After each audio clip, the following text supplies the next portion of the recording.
शिव जी को राजी करने के लिए ब्रह्मा जी ने यज्ञ की रचना करना प्रारंभ करा। गंगा यमुना सरस्वती के तट पर, माँ गंगा यमुना सरस्वती के तट पर पहुंच गए। यज्ञ की रचना हुई, यज्ञ प्रारंभ होने की तैयारी हुई। विचार करा गया कि किसका यज्ञ करें, किसको प्रसन्न करें, किससे विनती करें, यज्ञ किसका हो।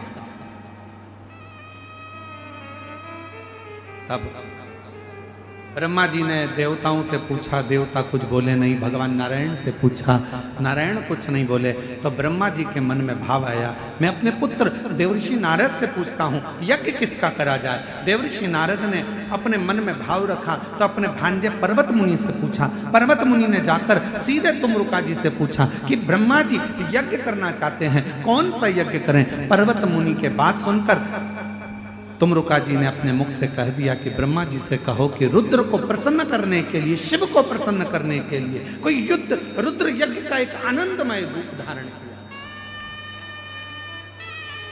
महाराज, पृथ्वी पर दुनिया का पहला यज्ञ था जो भगवान ब्रह्मा जी ने भगवान शिव को प्रसन्न करने के लिए किया। दुनिया का प्रथम यज्ञ, और कहां हुआ था तो कहा प्रयागराज की पवित्र धरा पे हुआ, त्रिवेणी के संगम पर हुआ। अब ब्रह्मा जी यज्ञ करने को तो तैयार हो गए, पर रुद्र को प्रसन्न करने के लिए शंकर का होना जरूरी है। शिव जी तो समाधि में लीन है, शंकर का प्रतिबिंब कुछ रखा जाएगा। ब्रह्मा जी चले गए कैलाश, कैलाश पर जाकर देखा तो भगवान शिव तो समाधि में लीन थे। शंकर भगवान का प्रतिबिंब किसको लेकर जाऊं। तब मां पार्वती जी जिस शिवलिंग की पूजन करती थी, माता पार्वती जी जिस शिवलिंग की आराधना करती थी, शंकर का प्रतिबिंब मानकर मां जगत जननी जगदम्बा अम्बा पार्वती जिस शिवलिंग का पूजन करती थी, उसी शिवलिंग को ब्रह्मा जी जाकर विनय करने लगे, निवेदन करने लगे, मां बाबा तो समाधि में लीन है, आप हमको ये शिवलिंग दे दीजिए। पार्वती जी ने कहा ये तो वो शिवलिंग है जिसकी आराधना मैं करती हूं, जिसकी साधना मैं करती हूं, जिसकी पूजन मैं करती हूं, और आप वो शिवलिंग मांग रहे हैं।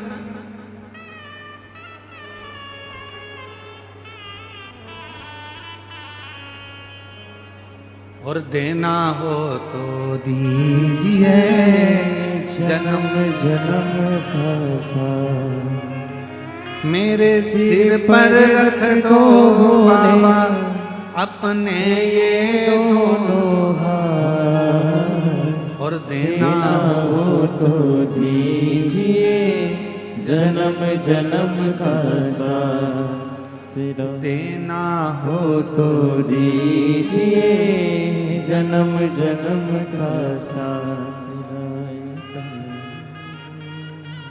बड़ा एहसान होगा बड़ा कल्याण होगा, बड़ा एहसान होगा मेरा कल्याण होगा। बड़ी कृपा होगी, आप करुणा कर दीजिए। 5 जगत जननी जगदम्बा अम्बा करेंगे, मैं इस शिवलिंग को नहीं दे सकता,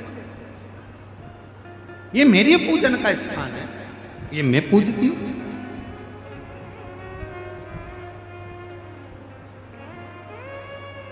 ए मेरी जीजियों,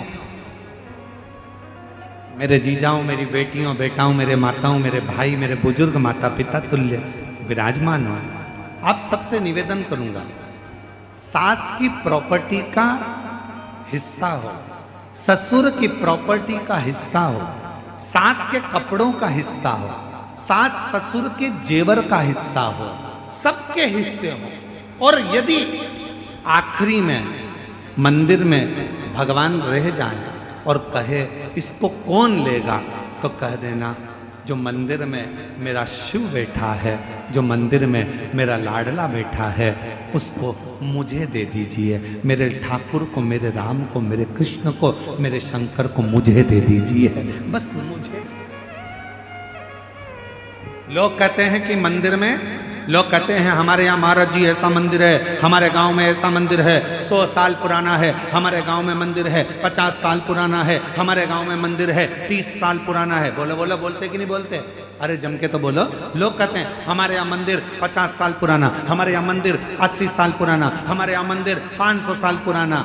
मेरा निवेदन है तुम उस मंदिर को देखने के लिए जाते हो, दर्शन के लिए जाते हो कि ये 50 साल पुराना है, 60 साल पुराना है, 100 साल पुराना है। उसी तरह जैसे पुराना मंदिर प्रसिद्धि का केंद्र होता है, कुछ बर देने वाला होता है, उसी तरह हमारे घर में हमारे सास के हाथ के, ससुर के हाथ के, उनकी सास के हाथ के, उनके ससुर के हाथ के घर में जो लड्डू गोपाल होते हैं, जो शंकर जी होते हैं, जो गणेश जी की मूर्ति होती है, जो हमारे घर में भगवान होते हैं, वो भी 100, 150, 200 साल पुराने होते हैं।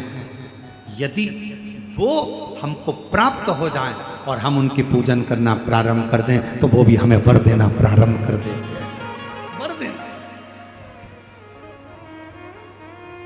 पर आजकल एक नया फैशन हो गया। एक गुरुजी हमारे घर में तो छोटे से भगवान हैं, इसलिए हम बड़े लाएंगे।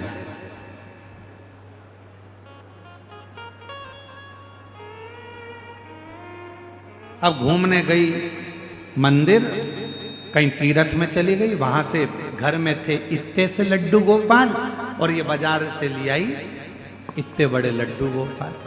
घर में थे इतने बड़े शंकर जी, बाजार जाकर ले आई इतने बड़े शंकर जी। घर में थी इतनी बड़ी कुल देवी, बाजार जाकर ले आई इतनी बड़ी कुल देवी। ईमानदारी से बोलो, जम के जरा सावधानी से ध्यान रखकर बोलना। जरूरी नहीं कि बड़ी गोली ही असर करेगी, कभी कभी छोटी सी गोली भी पेट दुखने की पेट बंद कर देती है, और कभी कभी छोटी सी गोली जुलाब की हिला हिला देती है। महाराज, भगवान ना कभी छोटा होता है, भगवान ना कभी बड़ा होता है, भगवान तो भक्त के भाव से बड़ा और छोटा